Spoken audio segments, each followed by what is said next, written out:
MLBZachary D. Rymer at zachrymerMLB Lead WriterApril 12, 2019. The Bryce Harper signing is working out just fine for the Philadelphia Phillies. Associated Press. Now that the 2019 Major League Baseball season has had a chance to get going, it's time to sort out who's having a good time and who's not. We've come to present the biggest winners and losers of the first 2 weeks. These cover 4 teams that are or aren't living up to expectations, as well as a handful of players who are or aren't finding success. We'll start with the teams. Domingo Santana, L, and Edwin Encarnacion, R. Associated Press. Coming into the year, it was all too easy to write off the Seattle Mariners as a non-factor in the American League. Their promising start to 2018 went up in smoke, after all, and they then spent the winter retooling their roster into a motley crew of hired guns. Well, said motley crew sits atop all of MLB with a 13-2 record. The Mariners have gotten there primarily by hitting the ever-loving crud out of the ball. They've hit at least 1 home run in every game they've played, en route to an MLB high 36 long balls. They also lead in batting average, slugging percentage, and ops. The offensive contributions are coming from all over. Babe Ruth, Edwin Encarnacion, Tim Beckham, and Domingo Santana have been resurrected following rough 2018 campaigns with other teams. Meanwhile, incumbents Mitch Haniger, Daniel Vogelbach, and Ryan Healy are also doing their part. There are questions about how much talent Seattle has on the run prevention side, but it's been good enough. As long as the dingers keep flying, knock on wood, that could be the case for the rest of the year, too. Alex Cora, L, and Rick Porcello, R. Ted S. Warren, Associated Press. At least for now, there is no more obvious antithesis to the Mariners than the Boston Red Sox. To say that the Red Sox have been bad would be doing them a solid. They've been god-awful in racking up a 4-9 record. For literal starters, their starting pitchers have put up an MLB worst 8.79 ERA and permitted an MLB high 18 home runs. Making matters worse is their sloppy defense. They entered play Thursday ranked 25th in efficiency at turning batted balls into outs. It's all putting too much strain on an offense that isn't resembling the unit that led the majors in runs per game in 2018. Mookie Betts, J.D. Martinez, Mitch Moreland, and Xander Bogaerts are hitting well, but the space around them is mostly empty. In all, you'd never be able to tell that these Red Sox are largely made up of the same names and faces that won 108 regular season games and the World Series in 2018. Like a lot of us on a standard Saturday morning, they're desperately trying to snap out of a hangover. Rhys Hoskins, L, and Bryce Harper, R. Associated Press. Meanwhile, in the National League, the early race for the senior circuit's top record is a crowded affair with nary an equivalent to the Mariners. The Philadelphia Phillies, however, must be pleased with their early returns. After winning only 80 games in 2018, the Phillies endeavored to take the hot stove season. Beyond a $330 million contract for Bryce Harper, they spent another $73 million to sign Andrew McCutchen and David Robertson. They also sacrificed a chunk of their farm system to acquire JT Realmuto and Gene Segura. The result, so far, includes a 4-game winning streak out of the gate and a 7-4 record overall. Not all of their additions have hit their strides, but Harper is earning his pay with a 1.243 ops and 4 long balls. McCutchen has a solid .809 ops. Also helping are incumbents Rhys Hoskins and Michael Franco, who've combined for 9 home runs and a 1.145 ops. At some point, it stands to reason that Robertson, Realmuto, Segura, and Aaron Nola will also settle in and live up to their star power. When that point comes, the Phillies could be tough to stop. John Lester. David Banks, Associated Press. The Chicago Cubs were the anti-Phillies this past winter. They barely changed their roster and decided to wait for better things from their holdovers. The patience is not being rewarded. The Cubs are 4-8, which ties them with the Cincinnati Reds at the bottom of the NL Central. To be fair, the Cubs have scored as many runs as they've allowed. That's a credit to their offense, which has snapped out of its second-half funk from 2018 to the tune of a .272 average and .815 ops. And that's despite less than expected from Chris Bryant, Anthony Rizzo and Kyle Schwarber. Chicago's pitchers, on the other hand, have mustered only a 6.43 ERA.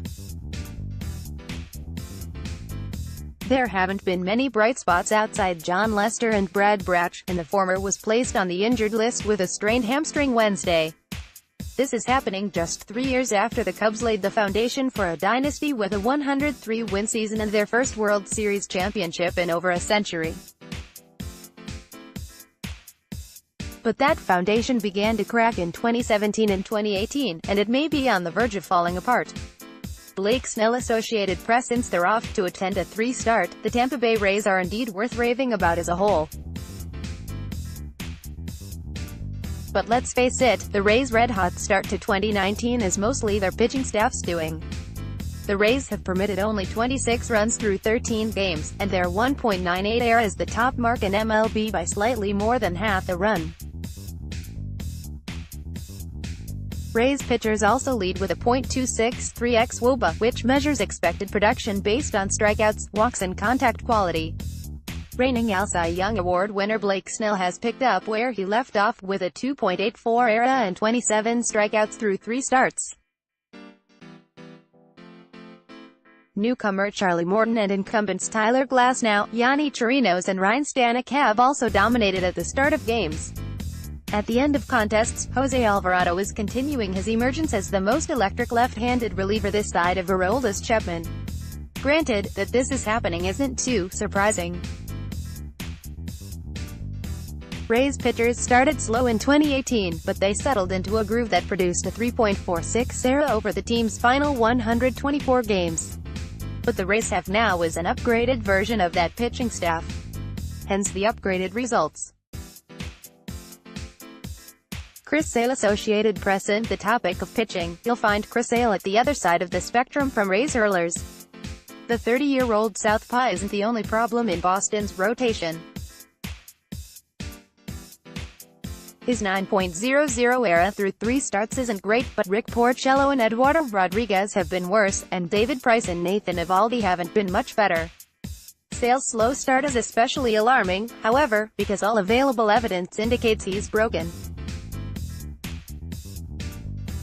Last season, Sale pitched off a 94.7 mph fastball and struck out a staggering 13.5 batters per 9 innings. Thus far in 2019, he's working off a 91.3 mph fastball and has struck out only 8 batters in 13 innings. He's gotten exactly 1 swing and miss on a fastball. The company line is that Sale is saving his good stuff for later in the year, but it doesn't take a conspiratorial mind to wonder if he's struggling with lingering effects from the shoulder injury that sidelined him for a good chunk of 2018. In any case, this is no way to celebrate a $145 million contract extension. Cody Bellinger. David Zalabowski, Associated Press. According to Baseball Reference's wins above replacement, the best player in baseball is Mike Trout. Of course it is, because the earth is still round and spinning. What's slightly more surprising is that Cody Bellinger ranks directly below him. Though Bellinger teased a superstar future with an NL rookie record 39 home runs and a .933 ops for the Los Angeles Dodgers in 2017, a wake-up call came in 2018. He slipped to an .814 ops and 25 homers, and he was barely hanging on as an everyday player by the end of the year. The 2019 version of Bellinger is not only better, but the best he's ever been. He's got a 1.343 ops and 7 homers, which leads the National League. Further evidence that Bellinger, 23, is up to something different can be found in his decreased strikeout rate and improved hard hit rate. Likewise, his third-ranked .542 xWOBA confirms that his bat really is that hot. Altogether, his superstardom is back on. Chris Davis. Associated Press. And then there's Chris Davis. The 33-year-old Baltimore Orioles slugger came into 2019 off a season that was one for the books in a bad way. He hit just .168, the worst since 1909, with a .539 ops, the worst of 2018, over 128 games. After a season like that, up should be the only way to go. In actuality, Davis is 0 for 32 through his first 11 games. When coupled with how he ended 2018, he's riding an MLB record 0 for 53 streak. This is technically the same guy who led the majors in home runs in 2013 and 2015, but it's not so much that guy in practicality. Davis's strikeout habit was bad to begin with, and it's getting worse. Though he hasn't yet lost his ability to hit the ball hard, it's simply not translating into power anymore. None of this is pretty to watch, and even the $92 million remaining on Davis's 7-year, $161 million contract doesn't work as an excuse to keep running him out there. It may not be long before he's officially a sunk cost. In the meantime, the guy could use more sympathy. Cheers, Pete Alonso. Mike Stobe, Getty Images. Something odd happened on the eve of opening day. The New York Mets promoted Pete Alonso and the San Diego Padres promoted Fernando Tatis Jr. Rather than send them down for additional seasoning, neither team has any reason to regret doing so. This is particularly true of the Mets and Alonso. Amid the club's 8-4 start, the 24-year-old slugger has been as advertised and racking up a 1.362 ops and 6 home runs. We got off to a pretty good start, winning our first 2 series, and without Pete, I don't know that we win all those games, said Mets general manager Brodie Van Wagenen, per Tim Britton of The Athletic. Meanwhile in San Diego, the 20-year-old Tatis has aided the Padres' 9-5 start with a solid .816 ops and strong defense at shortstop. Consider this a victory in the war against the blight on MLB known as service time manipulation. This is a system in which teams keep players in the minors not because they aren't ready for the majors, but because clubs stand to expand their years of control from 6 to 7. It's an ignoble thing to do, and it has no place at a time when stardom and youth go hand in hand.